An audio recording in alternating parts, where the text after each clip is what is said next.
All right, I'm going to talk a little bit today about the differences between playing in a local band, playing in a regional band, or playing in a national band. Everyone starts out playing in local bands.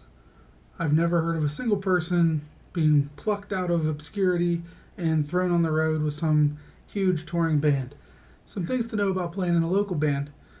Obviously, you're going to play a lot of the same venues. You're going to play with a lot of the same bands. You're going to play in front of the same crowds, and you're going to play with a lot of the same sound engineers, people like that. There are pros and cons to that. One good thing about it is because you're always playing the same places and you're always playing in front of the same people, you kind of get a feel for what works well, what doesn't work well. You get an idea of which nights are the best to play in your town. Is there a certain time of night that shows should start? Are there places where people just won't go? Are there places where people won't go on a certain day? Is there a local event happening that you would like to schedule around? Those are all great things to know, and those are things you're not going to know if you're booking a regional show or if you're booking a national show. In the area where I'm from, one thing to keep in mind in the fall is that high school football rules the valley. So if you book a show on a Friday night, good luck getting people to come out. It's also a huge college football area. People are very into West Virginia Mountaineers and the Ohio State Buckeyes where I live. So if you book a show on a Saturday night and there's a primetime football game and one of those teams are involved, again, it's going to be a tough draw. That's not something you might anticipate if you're playing on a regional circuit or if you're playing nationally. So those are the kinds of things that make it nice to play locally, because you can keep all of that in mind when you're booking shows, when you're booking opening bands, when you're booking sound, when you're booking promoter or whatever you have going on at a local show. All of that is information that will help you succeed. The flip side is, because you know everyone, it's easy to poison the well or to have the well poisoned for you. There's a lot of drama in a small town, and one thing that I've seen happen to a number of musicians is they rub someone the wrong way.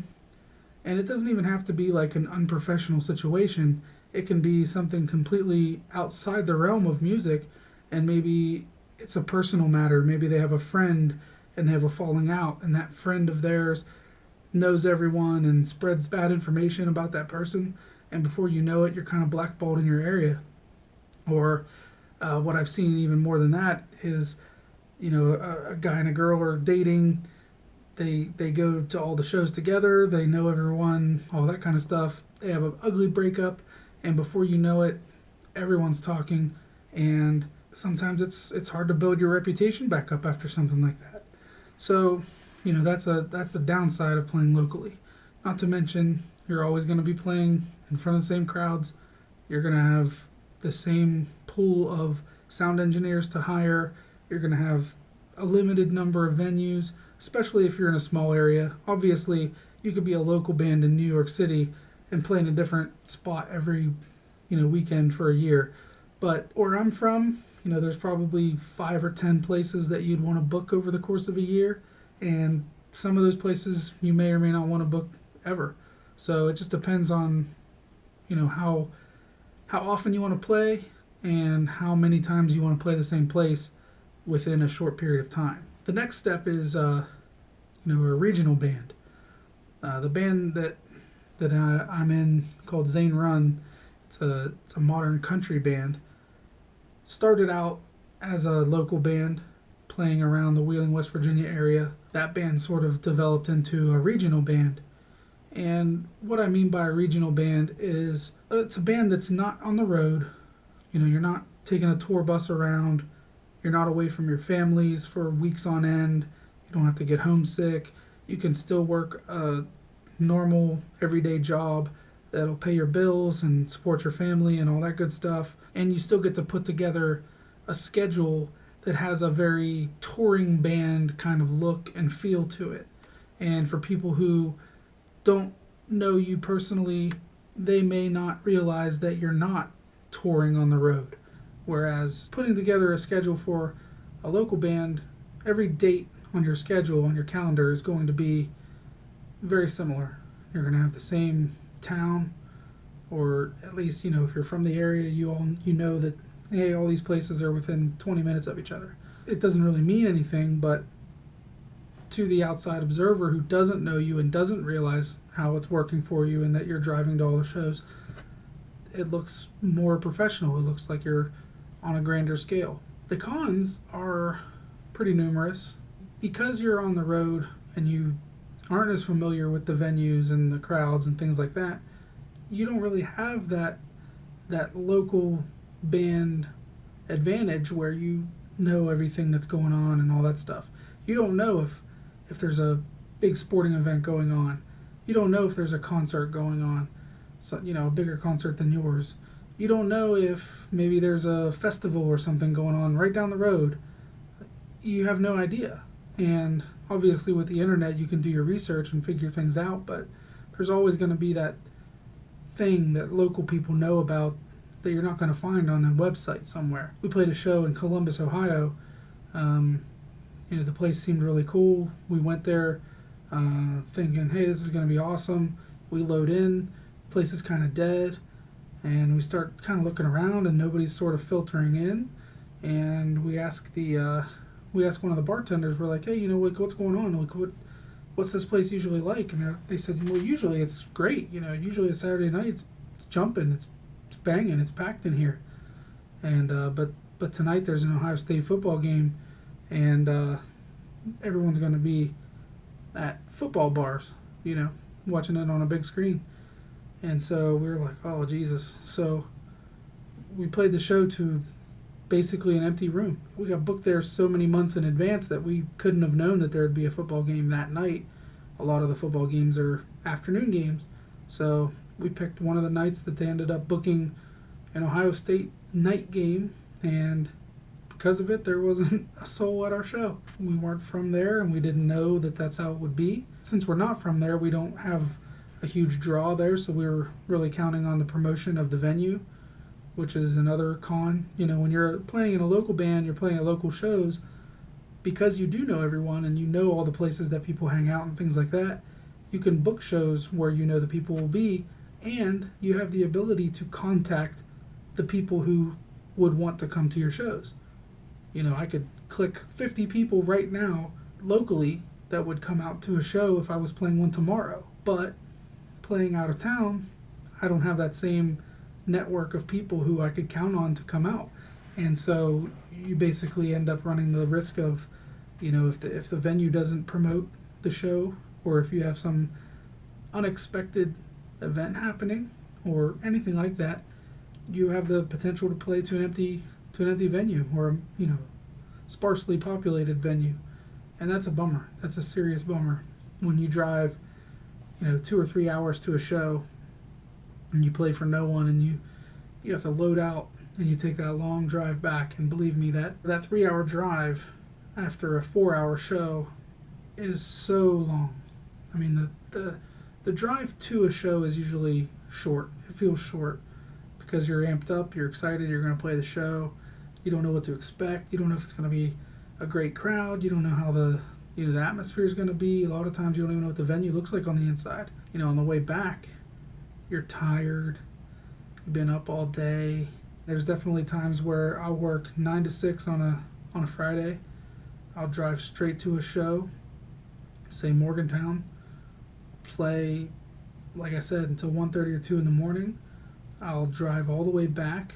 I'll get home, around 5 o'clock. Get up, go to work again at 9 on Saturday morning, work until 5, get off, maybe drive to Pittsburgh for another show. That's a lot of driving and a lot of being up and awake and all that kind of stuff. And it especially is brutal if you make that drive and there's nobody there. It's so rough. It's part of the game, That's the nature of playing those regional shows as opposed to playing at the local place that will be packed. It's funny, I work about 5 minutes from my house, but I still put about 25,000 miles on my car each year. You do the math. I mean, that's all coming from playing shows. That's a lot of driving. And one of the downsides of all that driving is that when you have a day off, you don't want to drive anywhere. So your personal life kind of suffers because when you're not playing a show and you have some downtime and you don't have rehearsal or whatnot, you don't want to go anywhere. You don't want to do anything. You just want to kind of sit at home. You don't want to jump in your car. You know, that sort of thing is a give and take, obviously. Another thing about regional play is that you build a name in a larger area so that you might have a better chance, I suppose, at getting in front of the right people to maybe make something happen for you. You get to maybe get your name on some lists of people who can book you for bigger shows, better paying shows, more high profile shows. One of the things that we were excited about, we got to be featured on a Pittsburgh Pirates baseball game. They played one of our songs. You know, I think there's a clip of it on my YouTube channel. We all thought that was really neat, and that's not something that we probably would have had happen if we weren't a regional band. If we were a local band, we wouldn't have been on their radar, and we wouldn't have gotten that opportunity. Also, because we are a regional band, we've gotten considered for some of the more high-profile shows in our local scene. Wheeling, West Virginia has a legendary theater called the Capitol. It's called the Capitol Theater now, but for years and years it was called the Capitol Music Hall. It was kind of like the Grand Ole Opry of the North. Every group that was on tour in the country music scene would always make a stop in Wheeling and play at the Capitol Music Hall. We got a chance to open for the Bellamy Brothers at the Capitol Music Hall, in large part due to the fact that we are a regional act as opposed to just a local act. Another opportunity that we got is on the Jamboree in the Hills main stage. That is a huge country music festival. It's a 4-day festival. They bill it as the Super Bowl of country music, and happens in around Morristown, Ohio. And that's a local thing for us. It's about 10 minutes from where I grew up, and that's always been like a dream to like play on that stage and play, on that lineup. It's legendary. People have played there. Every person. It's a who's who of country music has played there. I think this year, Jason Aldean and people like that are going to be there. It's always big names, and they have a big party. It's a huge party. I think Jamboree in the Hills, they probably get a couple 100,000 people through the gates each year. That's a big deal, and we got to play that because we're a regional act. The next step you would take, you could become a touring act, either a national act or an East Coast act or a West Coast act or whatever. And basically, the ins and outs of that are, you do go on the road. You leave behind your family and your friends and all that stuff to go on a bus or in a van or whatnot for days, weeks, or months at a time. So those are the kinds of things that separate those kinds of bands from bands like mine or local bands. That's the commitment that you have to get in a totally different mindset to be able to make. Obviously, when you're a national act or you're touring, you have the greatest chance of getting in front of the right people.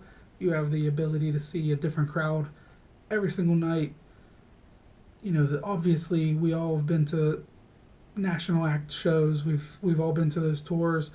Everything is super high profile. Everything's it's all scheduled out to the T, all the meet and greets and all that kind of stuff. I mean, that stuff is something that not every band gets to experience, but it's also something that not every band would necessarily be in a position to experience. In our band, we recently had kind of a discussion about maybe taking some time off because we've done as much as we feel like we can do regionally, and none of us, not one of us in the band is in a position to take that leap, to go on the road, to be away from our families, to step away from our day jobs. We all have jobs, we all work, we support families, some of us have kids. that's a big thing. Not everyone can step away from that to follow their dream or whatnot. I have to offer the advice that I wish that I had been given years ago, which is figure out what you want, figure out what you're willing to take, and figure out how to get there. Have a plan. If you don't have a plan, it's going to be really hard to get to where you want to be.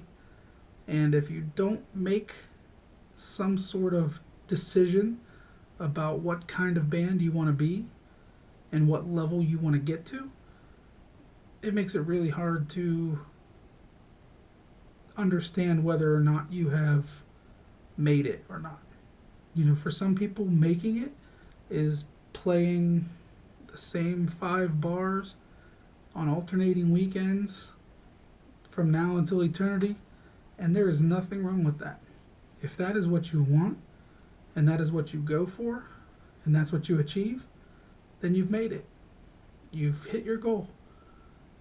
If you've set a goal that's higher than that, you have to figure out a way to break out of that cycle. And if you set a goal that's astronomically huge, then you better get working. The flip side is, if you don't set a goal and you're working and things are happening, and they're maybe happening a little faster than you kind of imagined, you might find yourself in a position that we found ourselves in, which is that we didn't know what to do. We didn't know what the next step could be because we hadn't made a goal. We hadn't formulated a plan, and we had to step back and realize we can't take the next step. We don't have the ability to take the next step because we are committed in our daily lives. I don't want to use the phrase that we're like tied down or anything. I don't think any of us in our band feels that way, but it's definitely something that you have to address, because for us, we got to the point where there wasn't anywhere else for us to go that we could go to, and because of that, it caused some tension and some unrest, and we ended up kind of having issues because everyone was sort of unsure what to do. There was no clear path to follow. We'd kind of gotten to the end of wherever we could get to, and we didn't have it planned out after that. So, like I said, my big advice would be definitely make a plan, figure out what you want, and try to think about how to get there, and think about what you are willing to give up to achieve that. Some people are totally willing to give up their family or leave their family behind for a month or whatnot, and I don't fault those people whatsoever. If that's your dream, go for it.